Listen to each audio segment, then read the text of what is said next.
sunlight begins to fade now, and I feel like I'm losing time, but I don't know how I'm here. The sunlight has turned to gray, and I feel like I'm losing love again. I don't know how I'm here. I could feel your heartbeat. I could feel somewhere you're looking now. I could feel your heartbeat. I could feel somewhere you're looking now. 'Cause it's you I'm loving, and it's you that I wanna breathe. And it's you I'm loving, and it's you that I wanna need.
And I know now we're getting older. The world we built is slipping through our fingers. We're running out of time. But you are the one I've chosen, and I won't lay still, living left behind, imprisoned by this love. I could feel your heartbeat. I could feel somewhere you're looking down. I could feel your heartbeat. I could feel somewhere you're looking down. 'Cause it's you I'm loving, and it's you that I wanna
Hello, ladies and gentlemen, and welcome to the Faeria Showdown League. I'm Crow, and joining me today is Cappuccino. Cappuccino, how are you doing?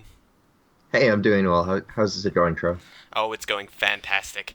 For those of you that are just joining in this week, we have one match from last week that was supposed to be played, but unfortunately couldn't be due to technical difficulty. So we're going to be starting with last week's rules, and then later in the day we'll be jumping back into the finale that we have planned for you.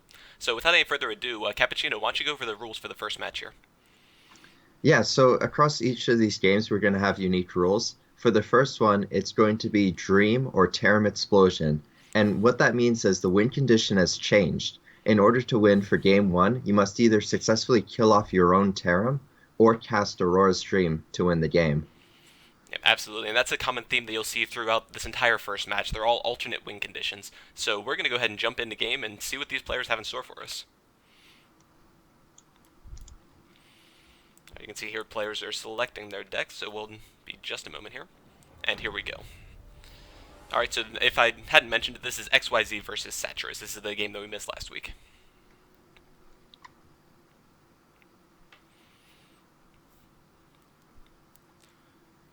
Alright, so it looks like XYZ only showing blue cards so far, but with that Egg of Wonders, I imagine that he's going to be on a Terram list, kind of a hybrid blue-green list, and it looks like Satyrus might be on the same thing as well. So Egg of Wonders, one card that we didn't see much in last week's match. What do you think of it, Cappuccino? Right, yeah. I would have thought the blue-green decks would really want to be utilizing Egg of Wonders because, people are playing storytellers and stuff. You can abuse the card draw mechanics that some of them use. But yeah, we didn't get to see it from last week, so I'm really curious to see how the players are going to perform with it this week. One interesting thing about the deck building with Egg of Wonders is that if you do run it, then you can't really run things like Lore Thief, because the last thing you want is your Egg of Wonders to change into a 1-1 for 5 Faeria. So it does kind of limit your options a little bit, but with things like Storm Spawn and Terram, those are usually pretty good hits for it. Yeah, and it looks like XYC with the Wild Growth has decided, I'm going to start blue, I'm going to go heavy into blue, and then if I do find the Terram early, I can just Wild Growth to get those forest requirement for the Feed the Forest. Yeah, and that makes a lot of sense to me. Yeah, I was kind of surprised how few players actually had Wild Growth in their lists. It just seems like it accelerates towards Terram so well, and it frankly doesn't even cost that much at 2 Faeria. Both players now with Egg of Wonders going to be entering the field, and I guess Satras is first with the Wisdom. Does he find anything? No, not yet. Yep, sounds like you're slightly ahead of us on the stream, but yeah, we can see the Egg of Wonders come down right now, and there's the Wisdom, but as you said, nothing coming out of it. And we do see a Faeria tree in Satras' hand and XYZ's hand right now. Is that basically just the extra Storm Response, so to speak? It's just that slow Faeria build um, that you're looking to play Dream with? Yeah, I think that's just so that you can successfully cast like Dream or Terram hard copy. With playing Egg of Wonders early, it does really limit your Faria. Like in the hands of XYC, we can see he's only on 6 Faria. So without Faria tree, it would take a while for him to get up to casting Aurora's Dream. Yeah, but I would imagine we'll probably see that come down here. If not, he might be saving up for the Storm Response, so just so he can get something on the Faeria well. But I think in the long term, Faeria tree is going to be the higher value play. Still thinking pretty hard over where to play this forest, and it's kind of interesting with the land placement in this, because you don't expect this to be an aggressive match, but if someone drops a storm spawn in your face, starts killing your eggs and your cisterns and all that, then it can really change a lot.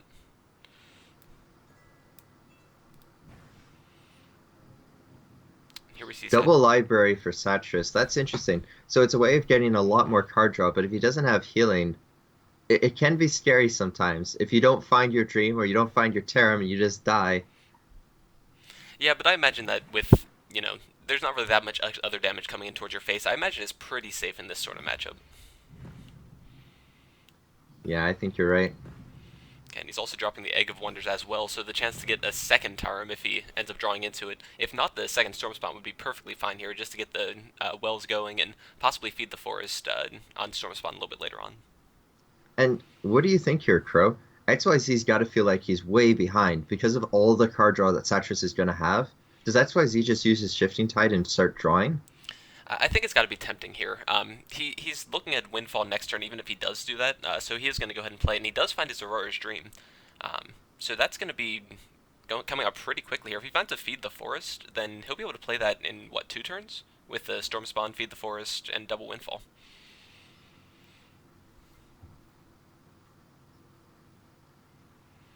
So Still progressing forward with his forest.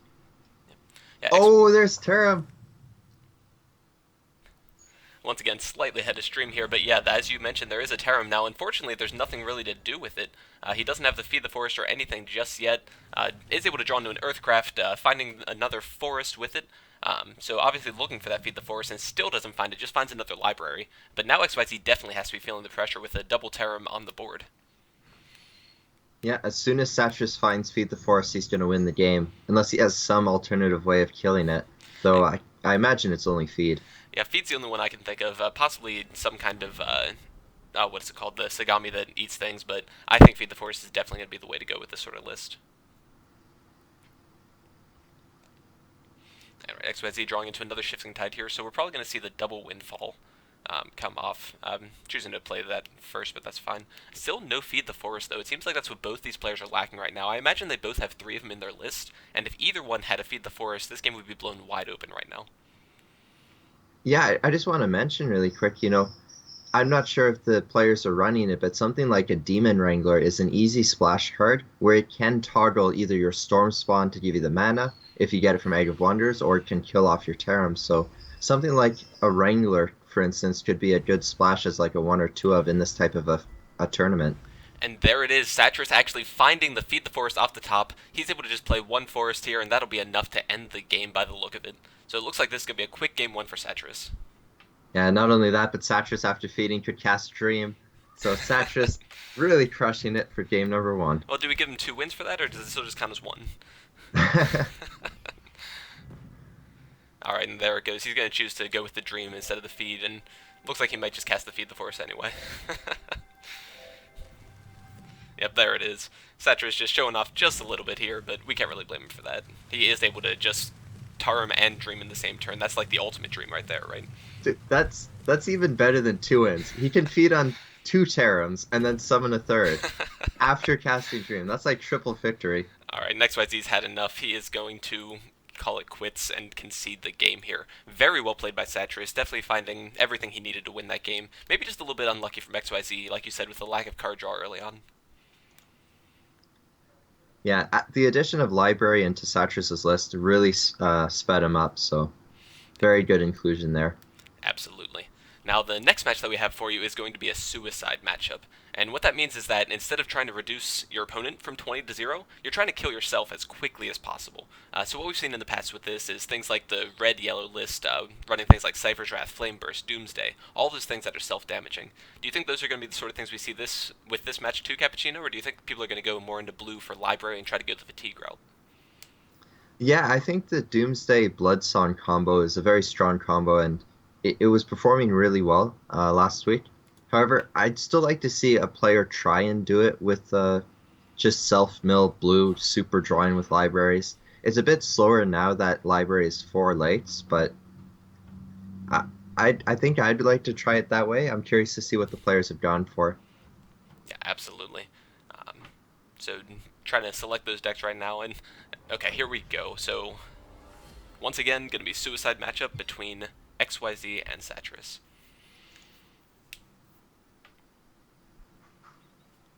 Alright, and jumping into game here, it looks like XYZ is going to be running a red-yellow list with a Doomgate in his opening hand, and Satras has so far a mono-yellow list, but Annoying Gnat is a fantastic card in this sort of deck.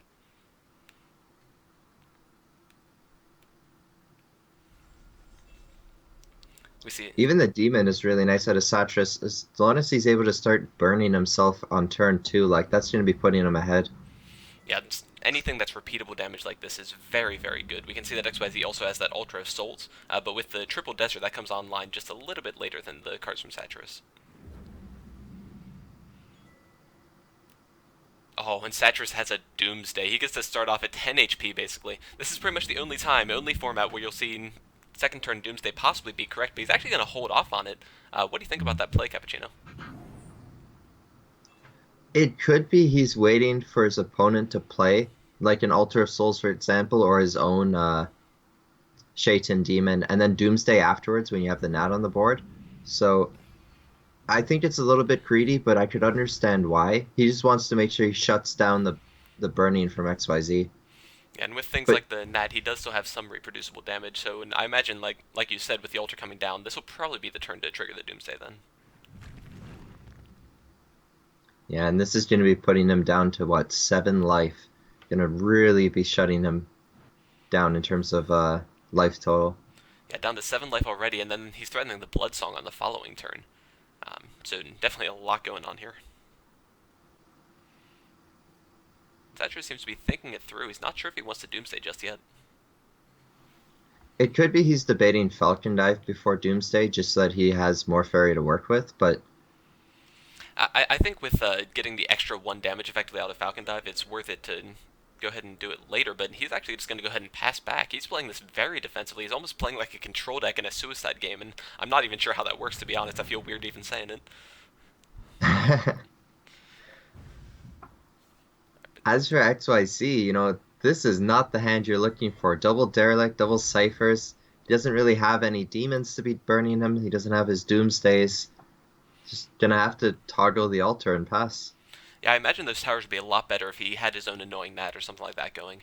But Satchel is going to go ahead and pull the trigger on Doomsday here, and once again, just a little bit odd of how long he waited, but deciding it's about time to do so.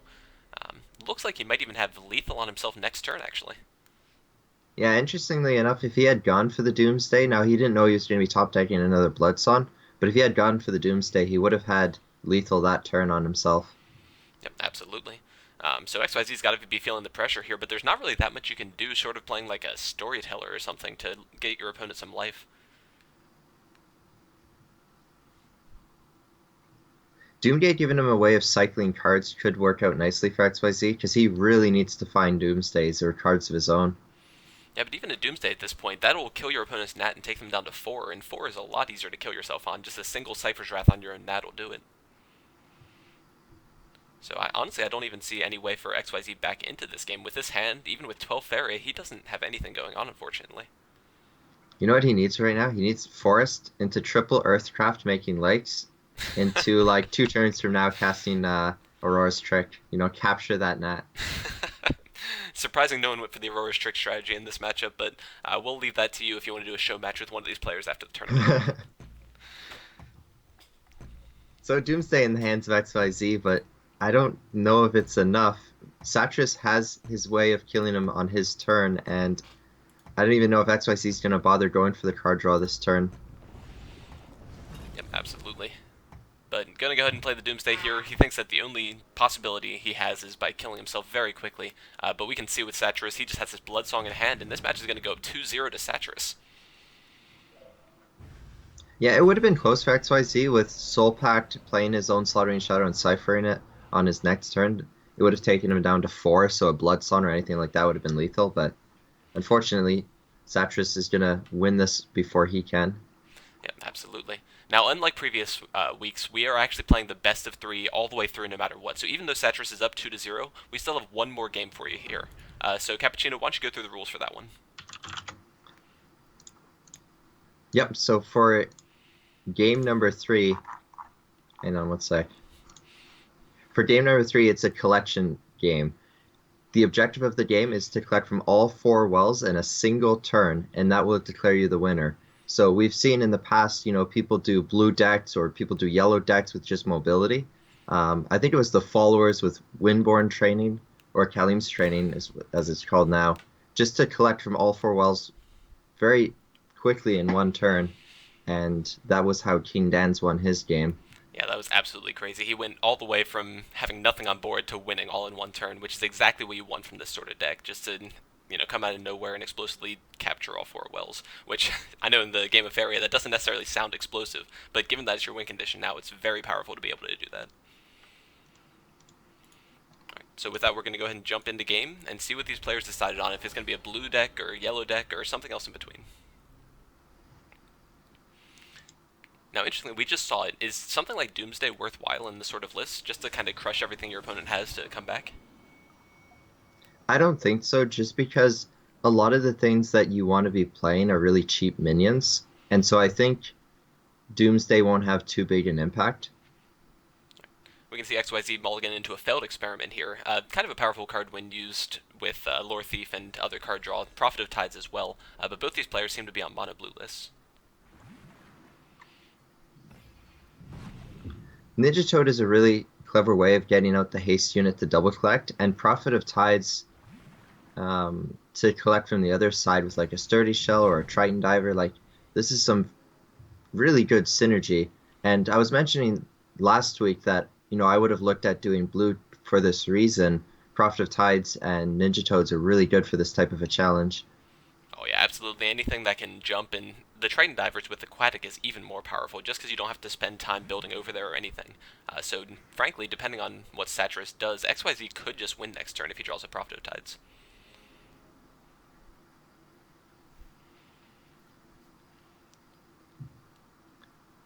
I have to say though, with Sturdy Shell, Commander, and Prophet of Tides, this is looking like a really great start for Satyrus. Yeah, absolutely. Both players having a lot of options here. It might actually come down to a little bit of counterplay depending on what they can do. So some kind of trades into creatures or something to kind of keep your opponent from doing anything. As I was saying with the Doomsday earlier, I think disruption in this sort of matchup is a little bit underrated. Satyrus with Explore Lake can actually have the Prophet of Tides force his diver to trade with the enemy diver and set up a Sturdy Shell, so this is going to be a really good swing for Satyrus.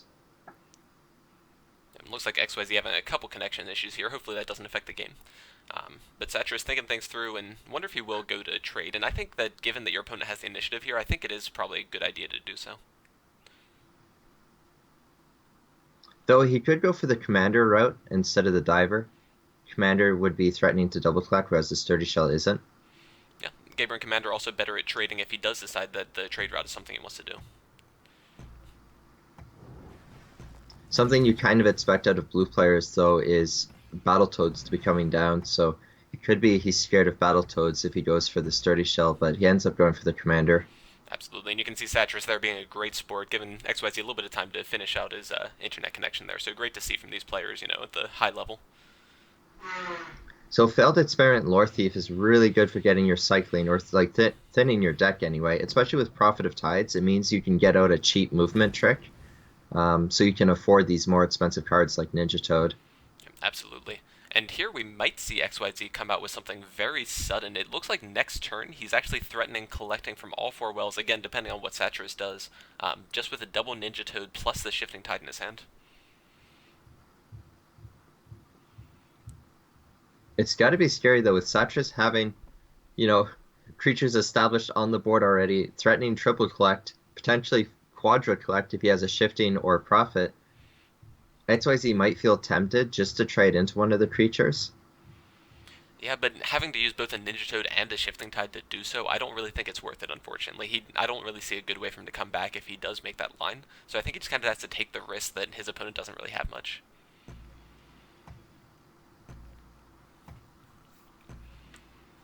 Looks like he's considering the Shifting Tide right now, and he actually will move the lake. So it looks like I might be proven wrong here. The Ninja Toad's going to come down, and it looks like it is going to trade into the Prophet of Tides. Alright, so very defensive play from XYZ. He's falling a little bit behind in Faeria and everything, too. And Ancient Herald coming to hand for Satyrus. What's your take on that? A beast of a creature. So when I was looking at doing blue, I was looking at doing like heralds and battletoads and just like outvaluing the opponent, like Tyrannexes, enchantments, enchantresses, just getting as many bodies as I could. And so with that kind of a body, like you can really just outfight your opponent and then just win the Faeria game and then, collect four wells after you've already won. Absolutely. Now, Rubyfish coming into hand for XYZ, not really the card that he's looking for necessarily, making him block the Ancient Herald for a turn, but frankly, I think that's really his only line here. Yeah, XYZ needs to find something quick because you really don't want to have to use a Ninja Toad to kill a 4-2. Yeah, but it looks But like that's what he's going to do anyway. Ooh, this does not look good for him. yeah, I guess there's no other card in his deck that could deal with it, so he had to go for just Ninja Toad. Yep, and we see And Battle Battletoads versus Satyrus. That's going to threaten lethal once again on the following turn. Do you play both of them on the right side, or do you think you just play one on the right, one on the left? I can't imagine any removal out of XYC. Like, Frogify doesn't do what he wants. So I would assume you play them both on the right. Okay, but it looks like it's going to be right and left, just to kind of keep XYZ from blocking off the well on the left side. Since XYZ doesn't really have any lands on the right to contest this Toad whatsoever, I don't really see it as being too big of a risk here either. XYZ finding another Ninja Toad, which is great, but that's still only 3 wells collected this turn. This is looking really bad for XYZ.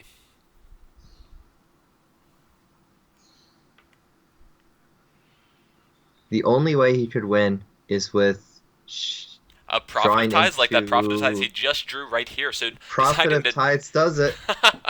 Oh, that's going to be it. So he can Ninja Toad on the left side and Prophet of Tides his Ruby Fish up to the right. Wow, that is absolutely perfect. It looks like XYZ is going to take this match. Yep, so there's 2 collections, and there's the 3 from Ninja Toad, and all he has to do is jump it up. Yep. Looks like XYZ pausing for some reason here.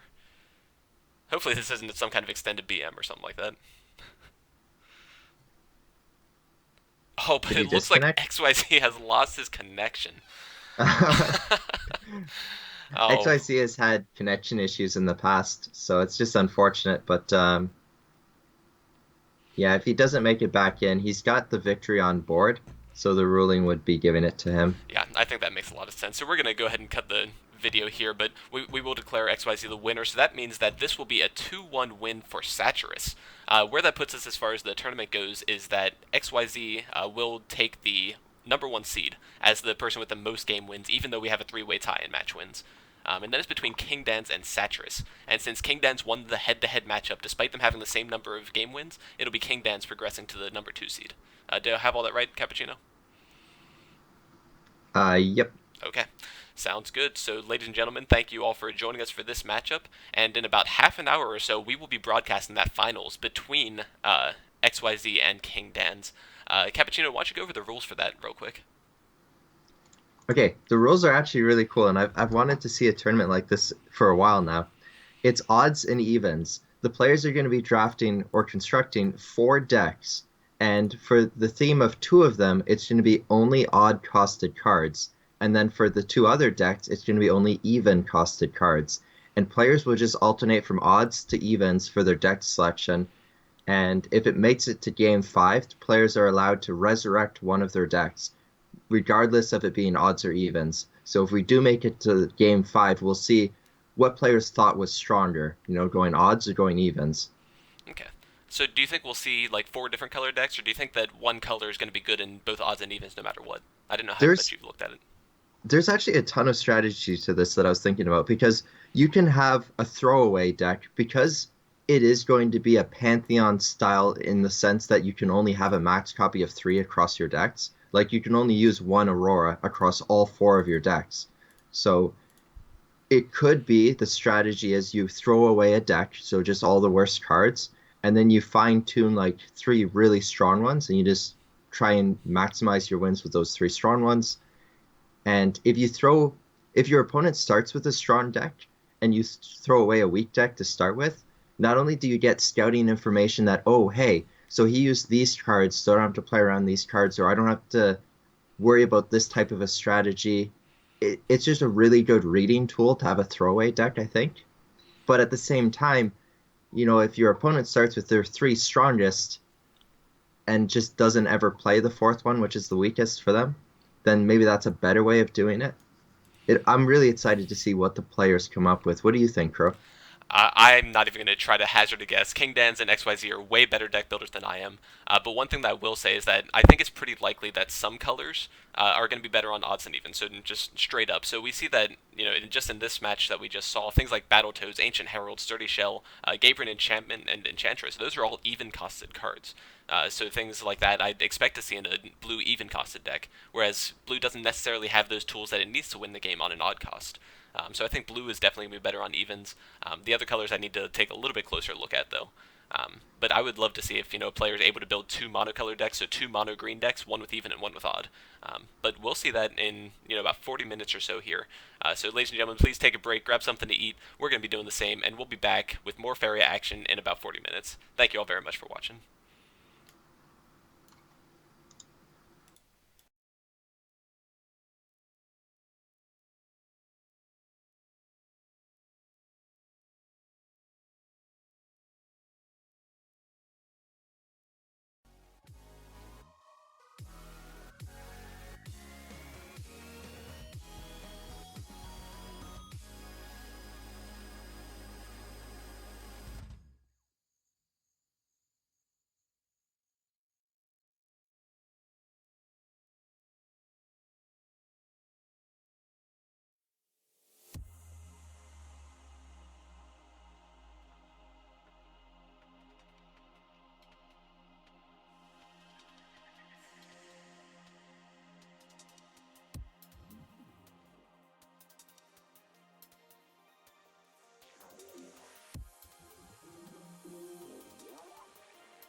Hello, ladies and gentlemen, and welcome to the Faeria Showdown League finale. I'm Crow, and joining me today is Cappuccino. Cappuccino, how you doing?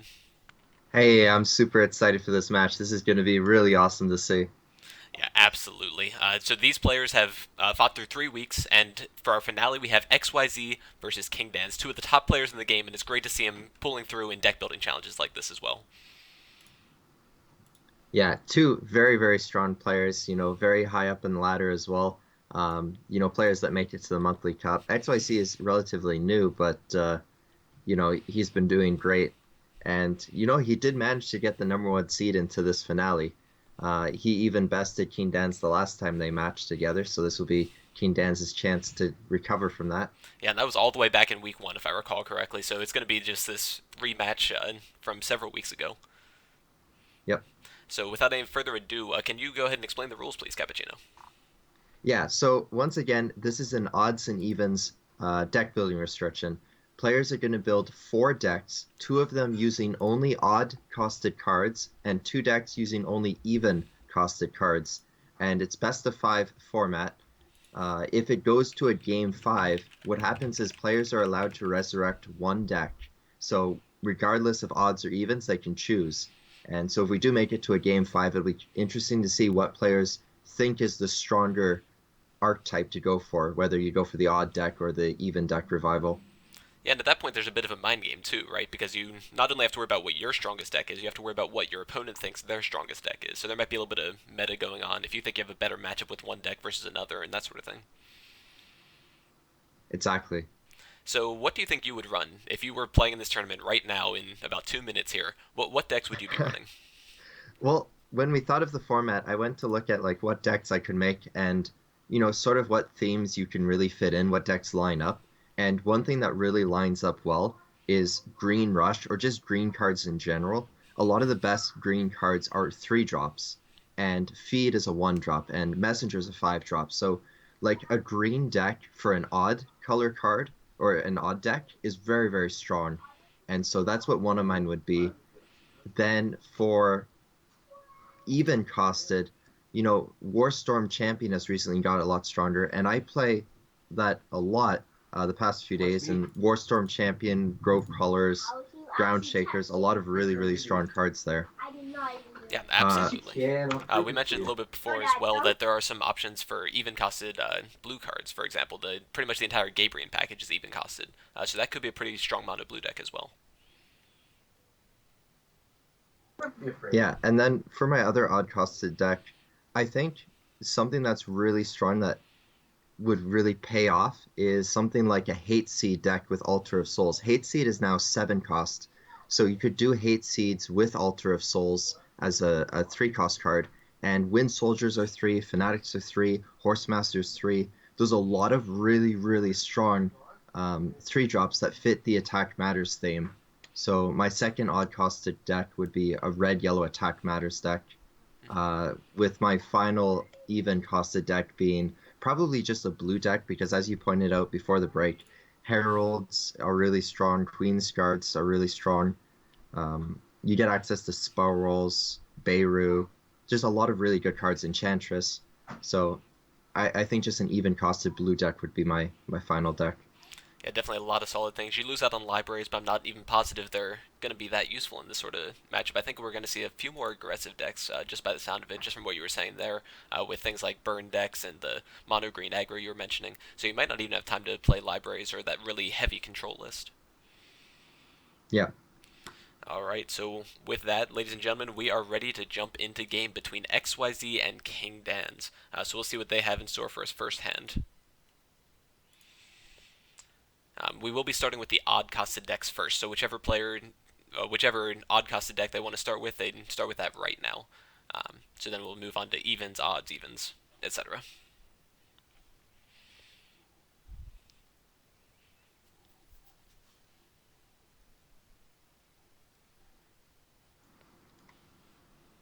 Alright, and it looks like we are starting out with a red yellow list versus what looks like could be a mono green, just like the mono green you were mentioning before. Okay, so XYZ, it looks like instead of going for Attack Matters, has gone for a burn archetype. And burn is also something that's possible. A lot of the best burn cards are like Kalim's Training, Fanatics, Brigands, Shine Brutes, Gift of Steel, so Cypher. There's a lot of really strong burn cards on as well as really strong attack matters themes. So it looks like he's gone for burn. And yeah, Dan's with the green deck, you know, a lot of really strong green cards are odd costed. Yeah, we can see the Runa's Messenger. If that thing starts hitting you in the face, it is really hard to come back from. It gives you so much tempo so quickly, and it looks like King Dan is going to go ahead and run it out right here. Yeah, it looks like King Dance wants to play as more mid-rangey. He's up against a red deck. There's no reason to really rush. His best advantage is just going to the wells, building up a giant creature, and then just killing XYZ with the giant creature. Yeah, absolutely. Now, interestingly enough, with some of these creatures, Living Willow, Deepwood Grizzly, a lot of times you're running it with the Gabrian package, but we know that's not going to be possible since all the Gabrian cards are just blue, or even costed blue cards. So it's interesting what XYZ is going to be thinking as he's going through, because there's much more limited set of cards that he has to play around. He knows he doesn't have to play around Runan's Presence, which is a great boon for this red burn list. Yeah, I think you mean Runan's Guidance. Oh, thank you. Yep. Guidance not being able to heal King Dance is definitely going to make the matchup a little bit trickier for King Dance. That's also the fact that, you know, it's one less buff for King Dance to be running. He could be running Tiki Caretakers, and most likely he's running 3 Embrace. But you're right, the Guidance, it's not going to be in his list, so this could tip slightly into the favor of XYZ for that reason. Yeah, but XYZ looks like he's planning on showing his second color here. I'm not sure if that really changes what King Dance is doing too much, but it probably does encourage him a little bit less to go all in on one specific creature. But XYZ is going to go ahead and throw out the Gift of Steel right here to play around the green buffs. Yeah, and this is really strong for the burn deck because Gift of Steel being added to red meant these Shiden Brutes and stuff that were historically really weak to green are suddenly a huge force to be reckoned with. And, you know, King Dance can't really deal with that for a while, so he's going to have to start retreating to the other side and try and get double clutch incident on the other side. Yeah, and he could just back off a little bit here and develop a different creature to the other side, but it looks like he's just going to go completely aggressive, not worrying about the left side at all. Still will back off a little bit, though. I think this has to do a little bit more with just getting an aggressive land at some point. Yeah, you definitely want the aggressive force in there to start dropping these big creatures on your opponent's face. Now, interestingly enough, things like Deepwood Grizzly aren't that great against this burn list. They almost trade evenly for a Shedden Brute, and you take a lot of damage doing so. Yeah. Something that could be of note is when King Dance does find Oakleen Feed, if he's running that package, that is something that will give him a massive creature to bulldoze through XYZ. But, you know, with him being aggressive with that double land instead of drawing or just, you know, making safer collection lands, I worry that King Dance won't have enough time to find his Oakleen Feed. Yeah, it's possible, but I think King Dance is at a little bit of an advantage here. XYZ is a little bit limited in what he can do. He doesn't have any aggressive lands for a Scourge Flame Spectre to come in, so he's kind of just pushed off a little bit. And without things like Grimguard and Cypher's Wrath, he might have a little bit of problem finishing out the game.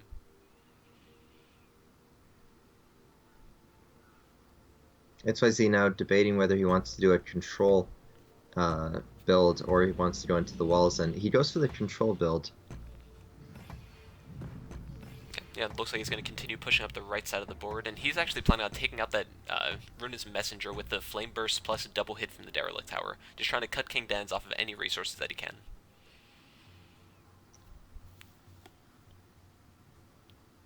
And with XYZ having Kalim's Training potentially available, maybe Fanatics, there's no access to Flashwind, so there's some movement that's restricted. You know, commonly on ladder, when you see a red-yellow combat deck, it has the Training and Flashwind, and we can see now XYZ's made up for that with the Fanatic. Oh, and that Fanatic is beautiful here. That allows both of his creatures to trade into this Deepwood Grizzly. Yeah, that's a full clear if XYZ wants to go for it. Yeah, he'll have just enough Faeria to go for it. Just a question of whether or not he wants to spend the wheel doing that or not. King Dance goes into 9 Faeria. It is a pretty difficult decision to make. Yeah, but at the same time, you are left with a 6/6 Shedden Brute plus the Tower, which is going to be able to clear off pretty much anything King Dance could really play if he Not only chooses to play it aggressively. Not only that, but you set up your Fnatic to be a double collector. So I gotta feel like that's the right move, is Brigand hit into the Grizzly, +1 Flame Burst and Derelict Tower to kill the 3/4, and Fnatic to get the Shidem to kill the Grizzly. Yeah. But he's gonna go for something a little bit different here. So it looks like he's going for the aggressive land, playing just going straight for the face here, using this to move in the 6/9, take out the 3/4 right away, and just next turn he's threatening 11 damage to the face already. Yeah, this makes sense. If he's scared of, Oakling feeds, it would totally make sense to, try and close the game out as fast as possible. And that might be what he's worried about. This is an insane pickup for King Dance, though. Voice of Hunger is going to give him a massive creature. Yeah, absolutely. It's going to be a 10 power creature, but unfortunately that's still losing the race based on what XYZ has on the board. So the King Den is going to need some extra help, and it looks like it might be in the form of that Living Willow, but it's just a question of whether or not that'll be enough to stem the tide from XYZ. Yeah, I mean, I think the Willow is actually going to stop a lot of the pressure of XYZ. King Dance might be able to win this, but Gift of Steel pickup. That's a beautiful pickup here. That'll allow the Shedden Brute to take off the Living Willow right away. Hit for 3 to the face, and then threatening lethal with a Flame Burst on the following turn, if I'm counting correctly. Wait, is that better though? I'm trying to work this out. If you just Scourge Flame and use Brute to kill the Willow and hit with the Fnatic, that'll put him down to 10, and then you have a Scourge Flame, a Brute, and Fnatic at his face. Well, but if It you might take just the be better to Scourge Flame. but if you take the Gift of Steel line instead, you still have the Scourge Flame on the following turn and the aggressive land set up to go with it.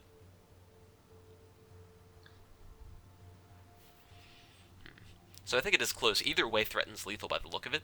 So it's just a Yeah. question of what he thinks King Dance is more likely to play around. And I think if you hold the Scourge Flame Spectre back, it doesn't give King Dance as much information. He already knows you're running the Gift of Steel. Well, it is more damage to Scourge Flame this turn. If you go over a 2-course turn, you'll have done more damage if you did the Scourge Flame this turn. Just because you're getting that additional combat proc instead of the Gift of Steel just being a buff to your creature. Yeah, absolutely. And looks like he is planning on the Scourge Flame, so both these creatures are going to attack in here and then deal 3 with the Fnatic. Interestingly enough, this does block off all of the forest as well. So he's able to just make sure that nothing's going to be played down like another Living Willow. And for King Dance, I don't even know if there's something he can top deck. Yeah, it doesn't look like it. This is definitely not what King Dance needs. He'll be able to hit for 10, but that isn't quite enough here. Looks like XYZ is going to take game 1 of this series. Yeah, great deck to see out of XYZ. Absolutely, and there it is. Going to give the Scourge Flames, no, the Fnatic, the finishing blow here. And XYZ, as we said, will take game 1. So very well played by him. So that means that we're going to be moving into the even match next.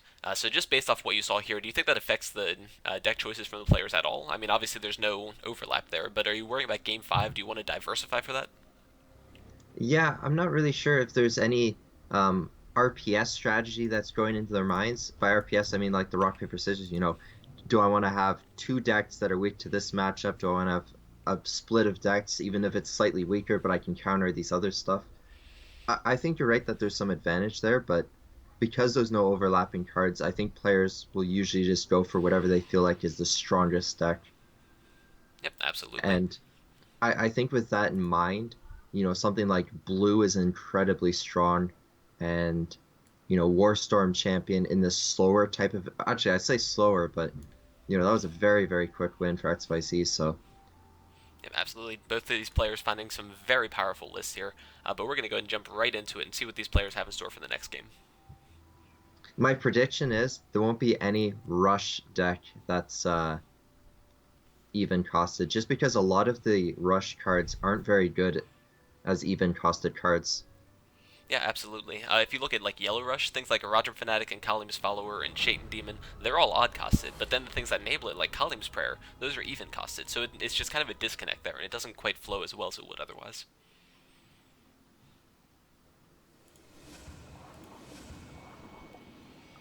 Alright, and XYZ on a Warstorm champion list, like you said, and here we see the Architect in hand as well, so definitely going to be seeing some kind of structures coming out from XYZ. Yeah, now Architect is something you see in ladder every once in a while out of the red-green decks, because they started running Derelict Tower now, and so it's Faeria Tree and Derelict Tower that you can give value to. But in this format, Derelict Tower is a banned card because it's an even costed deck. So it's got to be only Faeria Tree that it's buffing, unless he's also gone for some other structures.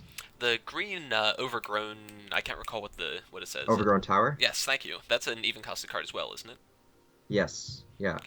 So it looks like it could be both of those. That is kind of a decent replacement. It's not 1 damage, so to speak, but it is extra 1 damage when your creatures are in combat. So it kind of fills the same role. Might just be not quite as versatile. King Dan's with the Wandering Monk, most likely to open with that. I'm going to be curious to see if he does just triple land or if it's Explore Lake, and it looks like it's Explore Lake. Okay, and that's not unreasonable here. He probably just wants to get everything going. He could be running things like Aurora's Trick as well in this list, so he might just need those lakes as quickly as he can. Yeah. Something you can usually do against a red deck is literally just beeline down the wells and then just drop a Queen's Guard next to their face, and you can get some value that way. We know for sure that XYZ can't have like Gift of Steel and Brigands and stuff, so like Queen's Guard is really strong against a red opening. Yep, absolutely. Very few ways to deal with it. Pretty much the only thing in this format would be something like a Choking Sands out of a yellow deck, which obviously XYZ isn't running unless this is an absolutely crazy wishes list. Yeah, King Dan's now with the decision of double landing to both sides to set up a future Sturdy Shell, and looks like that is what he'll go for. The nice thing as well is that Triton Chef will give him Banquet, and Banquet is going to be really powerful for his deck.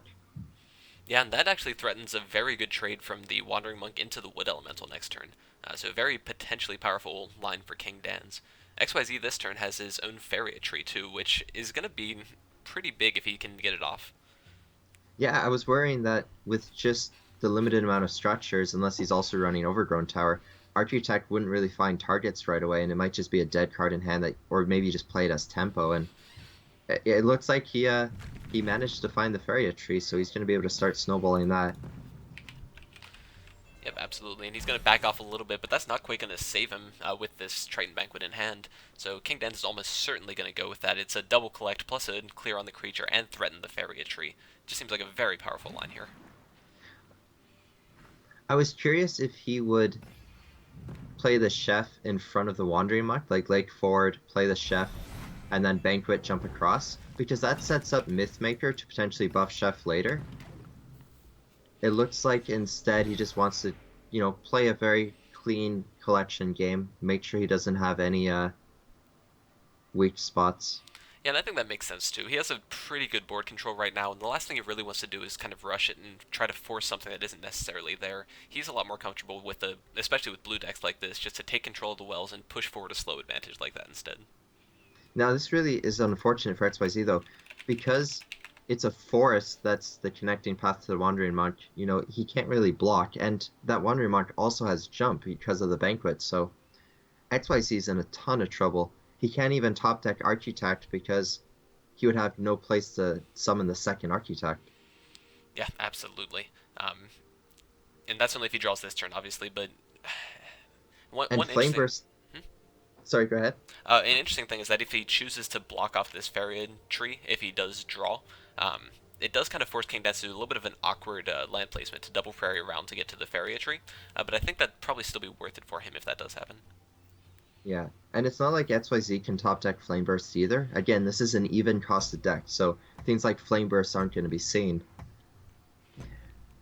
Ground Shaker Ciphers would be the closest thing to clearing that, but he wouldn't have the Faeria to cast it if he had drawn, so... Yeah, but we see the Cypher's Wrath coming out here, and it looks like he's trying to protect just with another Faeria tree, but as I said, King Dan's able to just double Faeria around this if he wants to. Right. I wonder if he should have buffed the opposite tree just so that it was more even spread, and that way if King Dan's had gone for killing, the healthier one, then maybe a top deck Architect on the next turn would buff the second one, but... I mean, one of the problems there is that this is just kind of getting out of control for King Dan's. Even if he had done that, I don't think he's really expecting that he's going to keep any of these trees alive. So I think he was going kind of for the big play there, hoping that King Dan's missed the prairies, because I think that was the only real way that he had to trigger one of these trees.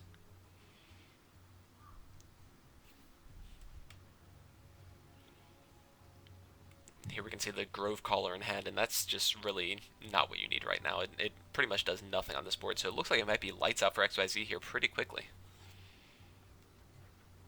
Yeah, I gotta say, I think the only out XYZ could have looked for was drawing for Architect and having buffed the other Faeria tree and seeing if you could get a trigger.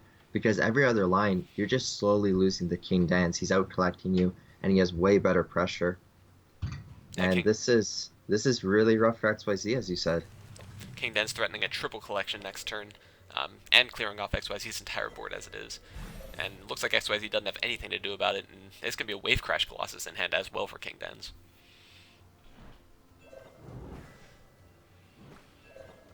Yeah, so 4 cost already. yeah, 4 costed, and he's going to be able to develop it right next to the orb. So almost certainly coming down here. And there it Yeah, is. and King Dan's no hesitation, just saying, all right, time to close out the game.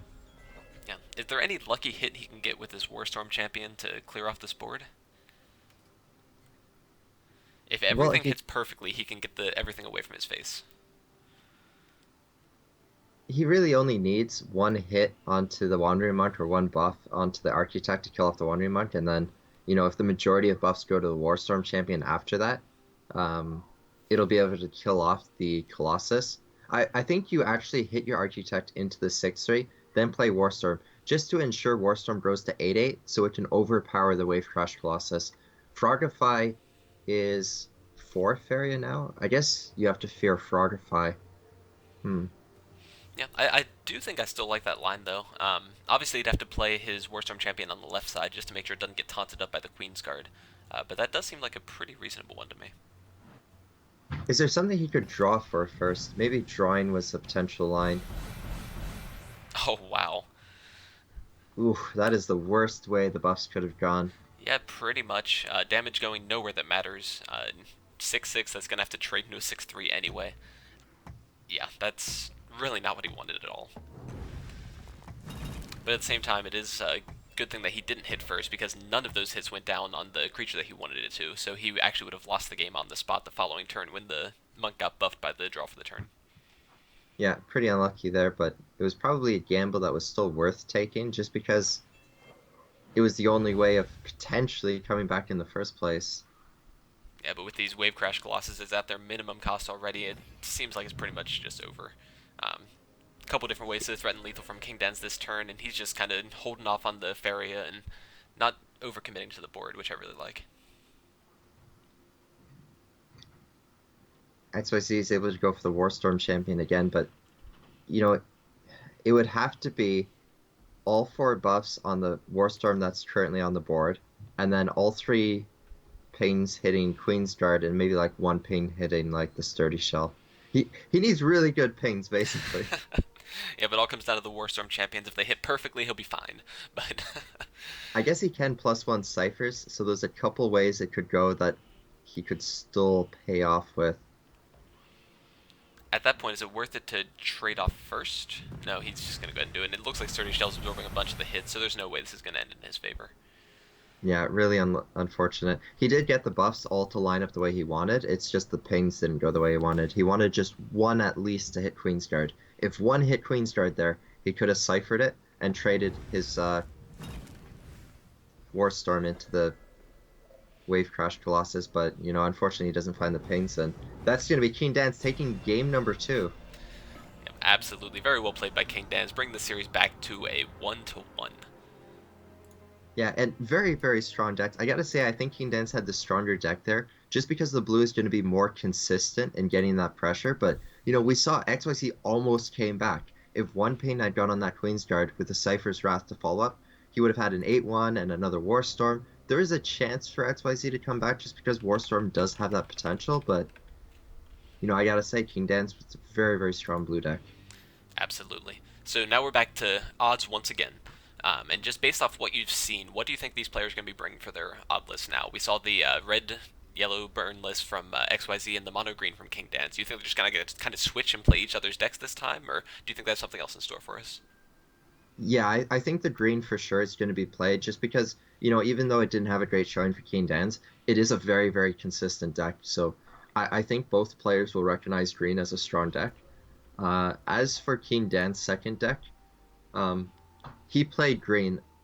Red Yellow Burn was interesting. It's not something I would have thought of. I would have gone for the Attack Matters theme. So I'm going to be curious to see if King Dance goes for the Attack Matters, or if he goes for what's three cost? Potentially Mobility Blue or Disciples. Like there's some events, Disciples stuff you can do. Yeah, absolutely. But enough with the speculation. Let's go ahead and jump in game and see what the players have, because that's the really easy way to figure out what they're playing. I Yeah. will say that just from what I've seen so far, I feel like the even lists are a little bit more powerful than the odd lists. Do you feel the same way? No, I'm of the opposite approach. I think the odds are the stronger decks. All right. Well, I guess if this makes it to a game five, we'll see what the players think. Um, really hope it does. That'd be a great matchup to see.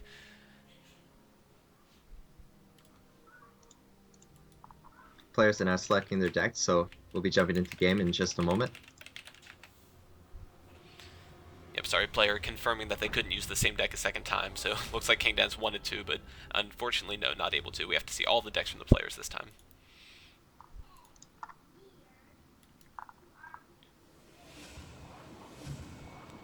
Alright, and XYZ is on the mono green list, and King Dan's looks like he's on red so far. Doesn't look like it's going to be Attack Matters, but he does have Gift of Steel, so it could be some kind of burn list similar to what we saw from XYZ. Steamforge. Oh, wow. Steamforge would indicate to me that he's playing more neutral heavy, or he's running Grizzlies. But he played Grizzlies in his green deck, so it can't be Grizzlies. So it's got to be like a red neutral type list. Yeah. Now, interestingly, XYZ has this King's Faithfulness list, but this is the format where technically he could get hit by Falcon Dive. So a little bit And risky here, but the King's Faithful is going to come down probably next turn, after the Runa's Messenger comes down this turn. also Derelict Tower. You got to expect Derelict Tower to be a three of, across both players. Both players most likely running three Derelict Towers. Um, and so, yeah, King's Faithful is a little greedy. But then again, you do avoid things like Ground Shaker, some common things that happen, Cypher's Wrath, that's really good on King's Faithful as well. So, it does have the upside. It's weak to the Derelict, but you're dodging Ground Shakers and Cyphers, so maybe he's thinking it's worth it in the long run. And with Pipers and stuff, you can reimburse the King's Faithful. Yep, absolutely. King Dan's looking to explore here and play down something. Looks like he's going to force XYZ to double Prairie this turn if he wants to hit face, and dropping the Ciphers as well, or the Cipher, just to make sure that he can trade into the 3-5. So it's going to force XYZ to buff his 3-5 if he wants to stay alive. And we see a God Hunter from XYZ as well, so this is just all face all the time by the look of it. Yeah, so XYZ has the option now to just double land up, left, to jump to the wall to collect. And that's probably what he'll do. There's no reason to hit face this turn. It's just going to make you too vulnerable to Cypher just growing.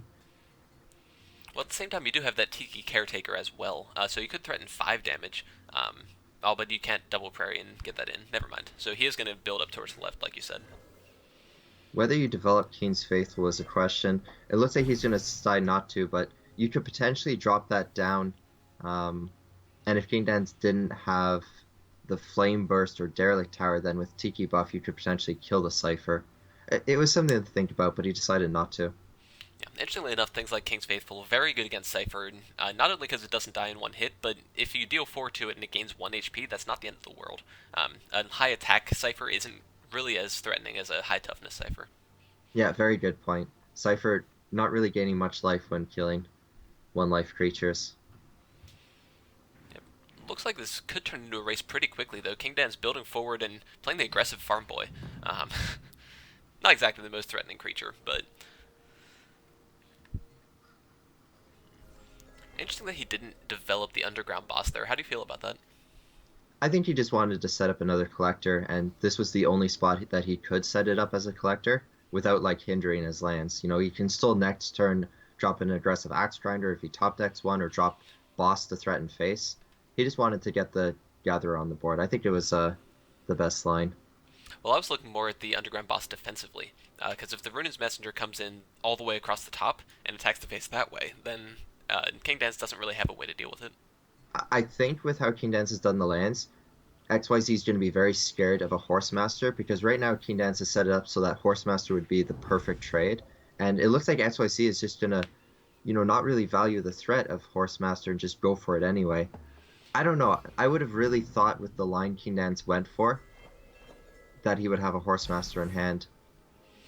Yeah, and it looks like XYZ just choosing not to play around it, which makes sense to me because against a red list like this, if you take that much time to kind of slow down the game, I don't think you're going to be winning anyway. You have to worry about all sorts of things coming out of the red list, things like Hellfire even. So I think he just has to take the risk and go for it, and that's what he did. Getting Living Willow from the Messenger hit is amazing because he already has the Feed the Forest, so it's going to be a perfect ritual for him. Yep, absolutely. And King Dan's now developing that underground boss that I thought was going to come down last turn, but it could be a little bit late now. He can't trade in as easily as he would have liked, and he's even going to play out the Gift of Steel right now just to make sure that it's big enough to survive a hit with a buff.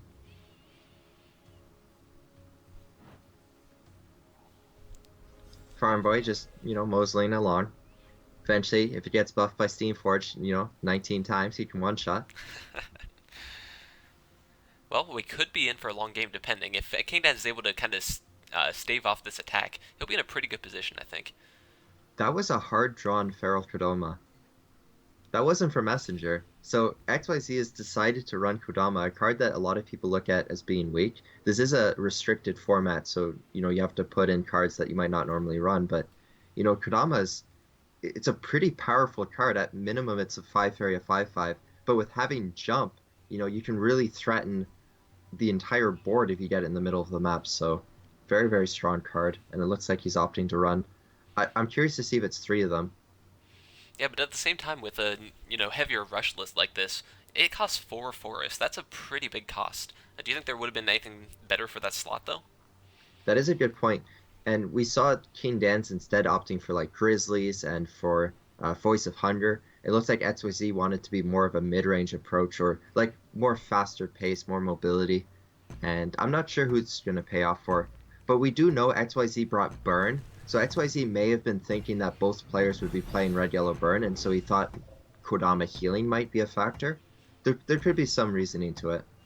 And it looks like XYZ will slow down the game a little bit here, developing a Spirit of Rebirth to threaten the Farm Boy here. Alright, and that's a perfect Steamforge hit as well. So that's going to be able to trade into this 5/7 very effectively. Yeah, this is going to be really nice trades for King Dance because not only can he eat the Tiki with his Cypher, but his underground boss is going to just eat that messenger. Yep, absolutely. So it looks like King Dance is planning on the double Prairie here. Unfortunately, he can't stop the extra 4 damage from coming into face, and he's going to be getting a little bit low. Do you think a list like this would run Healing Songs or something like that to come back if they were behind to begin with, or is that the sort of thing he'd forego? No, you'd have to forego it just because if you lose the board state, you usually lose the game. You can't really come back with Healing Song. But another card I want to point out is Tax Collector in the hands of King Dance. Gift of Steel on Tax Collector, it is a combat creature, and it gets it to 4/7, which is a really sturdy creature for fighting. Things like Wood Elemental, things like Sagami Warriors, all of those things, Axe Grinders, you can fight them with a Tax Collector that's been Gift of Steel, and it's really good value for you. Cypher finally getting a hit on a creature and getting some growth in, but unfortunately it's just effectively one attack. So not quite the big hits that Cypher's used to, but I'm sure that King Dance is perfectly fine with it at this point. And I wonder how happy XYZ is. Both buffs hitting the messenger. I gotta feel like that's what you really wanted it to hit. But you are in a really rough spot, though, with how the board is starting to line up for King Dance. Yeah, King Dance just kind of staving everything off here, but he is still a little bit weak if this Messenger comes down probably where the King's Faithful is right now. There's just really no quick way for him to get there unless he does draw a Horsemaster or something like that. Yeah, I'm trying to look at what the line would be. And starting with Willow Feet seems to be the best. Yeah, absolutely. Very powerful list here, and actually draws another Onyx Messenger.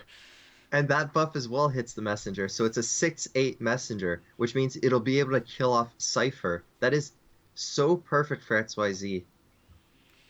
Yeah, and with the thing like the Tiki Paper in hand as well, it'll not only kill it off, it'll kill it off with benefit. So that's definitely what he's looking for.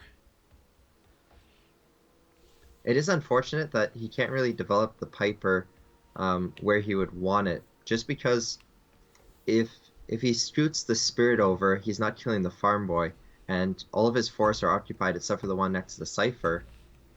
And you don't want to put the Piper next to Cypher because you need that messenger to be able to one-shot it. Yeah, absolutely. But he's going to go ahead and develop the messenger by Cypher instead, just kind of saying, hey, Dance, I don't think you have anything to deal with this. And he's going to continue putting on the pressure as well, not even worrying about attacking into the creature, the big 7-3. He's just going to go ahead and hit the face and bring his opponent down to 8. Yeah, finding a much better line that I was thinking of. Just being able to pressure this game out is probably his best chance of winning, and he finds the line that develops the most amount of pressure. Yeah, absolutely. And once again, we do see the Silent Horsemaster come into hand for King Dan's. So that's a pretty big deal here. He's able to clear off both the creatures next to his face, but that'll still bring him to 2 once this 6/8 comes down. With Gift of Steel, But Gift of Steel on the Tax Collector, like you were talking about, that's perfect here, because that'll actually block the Ruinous Messenger from coming in and still allow the Cypher to take out the God Hunter. yeah, he's gonna have no way of attacking with that messenger. This is really rough for XYZ now. Yep, and Messenger doing the same thing, just keeping up as many buffs as he can. Other one hitting on Tiki Piper. Well, okay, it's not that bad. King Dance is on 0 cards, so for XYZ, he can collect with the Spirit. You know, he can kill off the Cypher if he wants to with the Messenger trade, and then he can just develop a Feral Kodama, and that's stronger than the Tax Collector unless it gets the buff from Steamforge. But you could also just Tiki Piper your Kodama, so I gotta feel like XYZ just goes for Kodama and Tiki Piper this turn. Yeah, I think I like that line as well. And if he wanted to, he could develop the Tiki Piper on the right side, making a new forest next to the Steamforge and the Silent Horsemaster, threatening a trade-off into King Dance's Faeria farming. I think I would make the forest on the left side of the board just to set up a double collection spot potentially. Okay. Yeah, we'll see what XYZ decides here. Definitely thinking through all his options right now, and I think that collecting and attacking into Cypher is definitely the destination for this messenger, though. Cypher can't be benefited from health buffs other than an Outland Ranger campfire potential, so maybe he's looking at Messenger kill the Tax Collector and just play a Kodama as a 5/5 because that also kills Cypher. So there is a lot of lines here XYZ could be thinking about. And it looks like he's going to go completely away from that Cypher, using the mobility of the Messenger to just kind of escape. And the Feral Kodama is going to come down, and that's what he's looking to trade into the Cypher instead. Oh, Outland Ranger off the top! Oh, wow, that is absolutely massive. So he's going to be able to use this Outland Ranger and the campfire that it gives to keep the Cypher alive. It's going to be an absolutely massive creature. It's going to threaten to one-shot XYZ if King Dance is able to draw the mobility for it.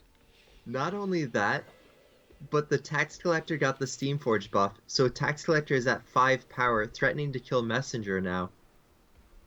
Yeah, an absolutely huge swing here.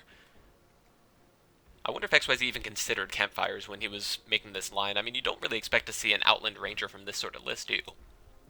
I think you do because it is a neutral heavy list.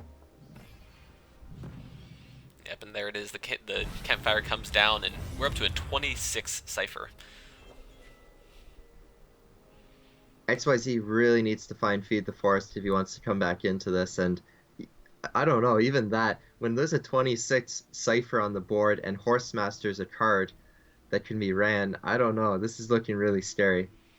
Yeah, and Green has a couple ways to deal with that. They have the taunts and that sort of thing, but I don't think that XYZ really has many taunts in this list. It's, like we have talked about, it's the aggressive list. You know, you don't really think of needing taunts usually, except for Living Willow, but that's really not the creature you want to contest a Cypher. Yeah, it is true that Grove Guardians are a 5-cost card, so it would fit in the format, and that is a taunt that would be pretty decent. You know, if you played a Grove Guardian, Tiki'd it or something, just so that it can kill off the Cypher. But as far as it looks like he forgoed going for Grove Guardians, just trying to do the most aggressive creatures. But then again, with the Feral Kodama, maybe that would have been better as a Grove Guardian. Yeah, and I think the first point here is just for XYZ to draw for the turn, just to see what he can find, but he's going to actually create a forest and start making messengers on the right side as far away from the Cypher as he can. Yeah, I really like this line out of XYZ because with playing the Piper, you do preserve your Messenger to live, unless Keen Dance makes the land to trade with the Outland Ranger, and Keen Dance really wants to be drawing this turn, or even just making aggressive lands, so, like, Keen Dance doesn't want to have to make a land defensively this turn. Yep, and the And Steam so, he misses the 66% chance on the Steam Forge anyway, so his creatures can't even trade into that Vernon's Messenger. oh, right. Man, I was assuming that with the 66% chance, like it would just hit. But yeah, getting quite unlucky there that it hit Cypher. You know, Cypher going up to 21 attack, not really what you need. 20 is about as high as you want just to one-shot the god. Yep, absolutely. Um, yeah, at this point it's just all gravy. But this Axe Grinder is going to come down, and King Dan's playing hyper defensively here. He can't play Grove Guardian. Is there any lethal that he could find with a top deck? No, I don't see it. Just a Tiki Caretaker is Oh, you're right. lethal. Just Tiki is lethal. Yep. Yeah. So Messenger in the back hitting the Steam Forge with with a Tiki Caretaker buff onto the Messenger that's the closest, then jumping and hitting face is lethal. Yep, so it doesn't take too much. This movement definitely showing off for this green deck. Really back and forth match here. Even though King Dance has all his power on the board, XYZ is just continuing to outfarm him with this mobility. Really great to see the way that XYZ has played this. Don't you just manually draw first? I gotta worry that XYZ going for this feed might. No, I think I this get, is fine. He actually finds it on the God Hunter too, which you're perfectly fine with. A mobile creature with an extra buff on it, that's fantastic. yeah, I think I still draw this turn though for XYZ. And finding Sagami Warrior, not really what you needed. Probably go for the face hit now with Messenger. Yeah, absolutely. Looks like he is going to do that, and he's going to force his opponent to take some really bad trades in here, and at the same time bring him to 2. Finding a Deepwood Grizzly as well, that's going to be a hard threat to deal with. Where do you play the God Hunter? I think you play it next to the wall on the far left, but he might be considering putting it in front of his in the middle of the map. I'm not even sure you do play the God Hunter here. I'm actually tempted to play the Warrior instead and run it in, just to have a creature that can't be blocked. If you do that, you give Cypher the trade onto the 6/9, and then he can use the Tax Collector to kill the other creature. I think King Dance can defend really easily if you don't play the God Hunter. Okay, and it looks like that is the line he goes for here. So King Dad needs to draw something off the top here. I think a Bomb Slinger would be good. I don't think Gift of Steel quite does it, though. No, it's 1 damage off of killing that 6/9.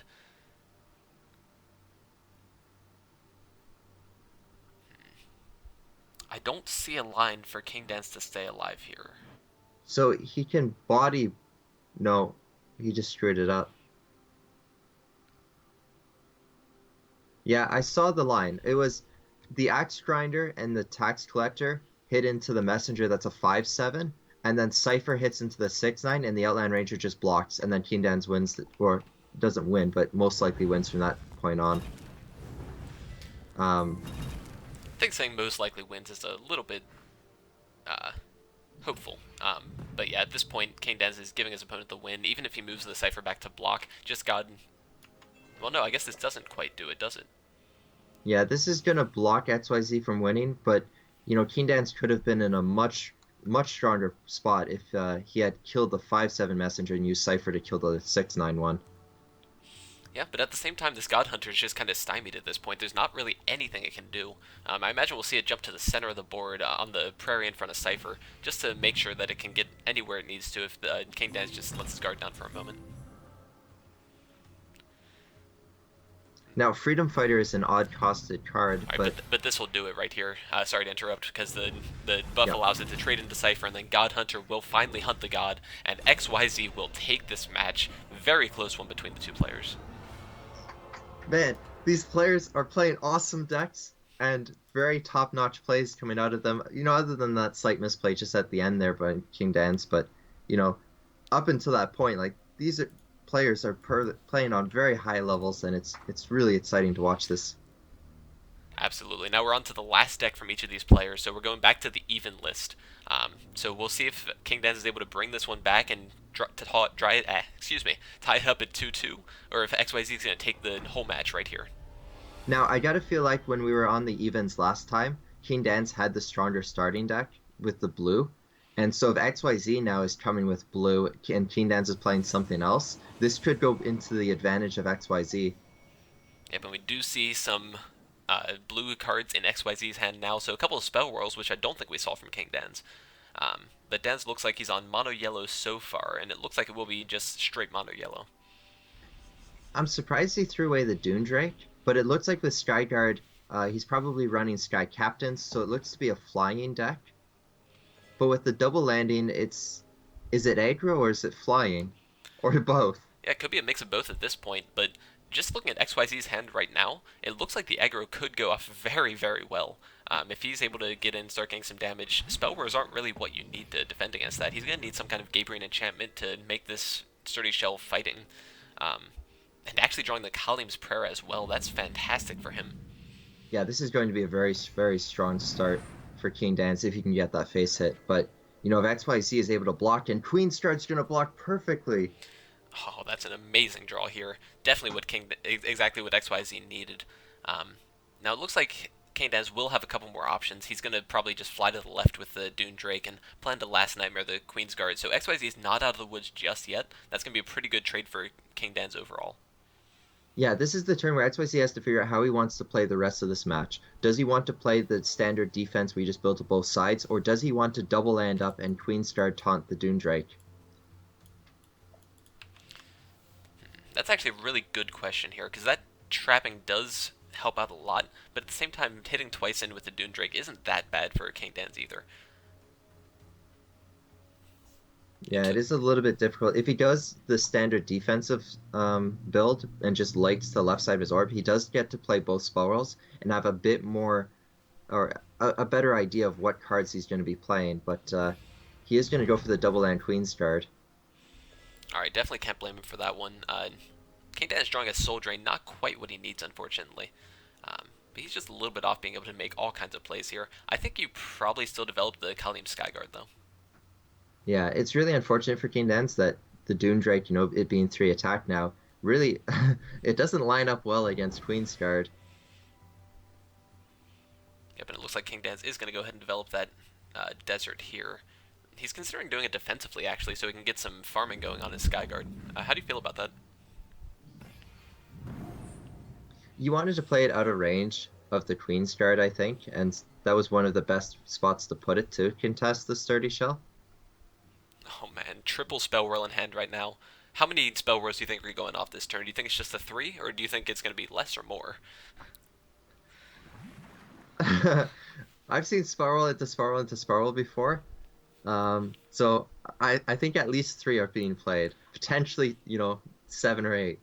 Even that Aurora is fantastic, though. That's going to allow the Sturdy Shell or the Queen's Guard to trade in very effectively and keep both of his creatures alive. So fantastic Spell Whirl, I think, here. Yeah, that was really insane. I wonder if instead of using the Mythmaker this turn, though, you just play your Mochi and pass. Well, sorry, Queen's Guard hit, play Mochi, and then pass. What's your reasoning behind that one? Just to get the surprise hit with Sturdy Shell Mythmaker into the Skyguard. Okay. But then again, with King Dance playing 2 flying units, if it is a flying full synergy deck, maybe Aviary then comes down on a later turn and you can't get that trade you were looking for. So maybe you do just go for the advantage of Mythmaker now. I think I would just play it safe and just Mochi. Okay, that's not unreasonable. So he's going to go ahead and trade in here, and Mochi does come down, holding off on the Mythmaker. Now, it's a little bit unfortunate, because if this was an odd matchup or something like that, and obviously you can't play Spell World, but if you'd gotten that, then all of a sudden you have this Aurora that your opponent's not playing around in your hand.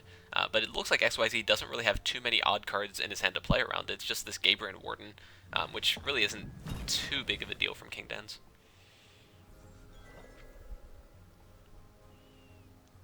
Yeah, and this is the turn where you have to choose, do I double collect and Mythmaker this turn, or do I just not double collect? In terms of having to play the Mythmaker, though, that puts him down to 5 Faeria after collecting, so he doesn't really have too many good lines. Instead, he can just sit back and drop a Wave Crafter. How does that look? That's not too good.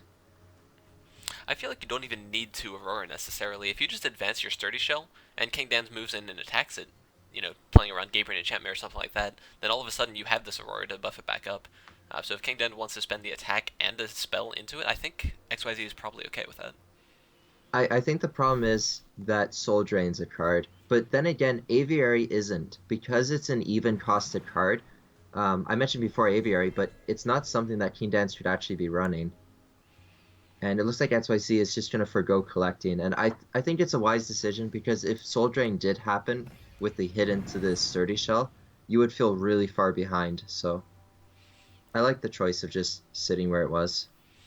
Yep, and XYZ drawing into this Dune Drake is threatening getting these Calling Prayers going once again. If he's able to do that, that's going to be a pretty big opening into this game for him. Yeah, the big advantage last turn to him not playing a creature as well is it guaranteed he'd be able to get off Windfall. So he's just trying to look for that value. Absolutely. So XYZ thinking through all his options here, he might have actually been saving up for a Rose, but seeing this Dune Drake, he might be a little bit more hesitant for that. At the very least, though, we're almost certainly going to see the Windfall come down. Yeah, looking at the line, I like Windfall to go to 15, then play Warden Self Shield in front of the Dune Drake. Okay, so playing a Lake as well in order to do so. Yeah, and then I guess I would also play the Mythmaker on the Sturdy Shell. I think you need to Mythmaker the Sturdy Shell. Okay, so interestingly enough, if that line is taken, then King Dance has the last Nightmare this turn in order to take out the Gatebrain Warden. So that's going to be absolutely massive for King Dance. He'd be perfectly fine with that if that's the line. So he's also going to develop the Sturdy Shell. Now that's still in benefit to the line I was thinking of. I feel like you really got to play the Mythmaker on the Sturdy Shell on the right. No, he's going to go for the Wavecrafter. Okay. Okay, so that makes the Colony's Prayer a little bit trickier. You almost don't want to play it just to make sure that you get the extra Faeria instead. And there's Sky Captains now for King Dance. So, I mean, Prayer's another way of drawing. So there's some synergy there. On top of the fact that his creatures are all flying creatures. But I just mean for card draw, if you get like a Prayer and a draw manually, you can find a lot of buffs that way. Now, one thing that's interesting is if the Dune Drake flies forward and attacks the face, then he doesn't have a way to set up an aggressive land still. So he might actually play this a little bit more defensively. And yeah, he's going to go ahead and attack the Sturdy Shell instead. Yeah, just going face for the Prayer and playing into the Wavecrafter I think would have been a huge mistake. But, this is where XYZ is going to get a huge amount of value from his Mythmaker. Yeah, absolutely. I can't imagine another line coming down here. Yeah, and with Enchantment now as well. The biggest thing King Dance can play as a creature in an even costed deck as flyers, unless you think he's playing guards, like his biggest thing probably is that Skyguard, so you could consider, he just found the Chef, which is the perfect card, but, until finding that Chef, you could have considered Fire on the 4-3. But the really insane line now is Chef Banquet and getting the trade into the Skyguard.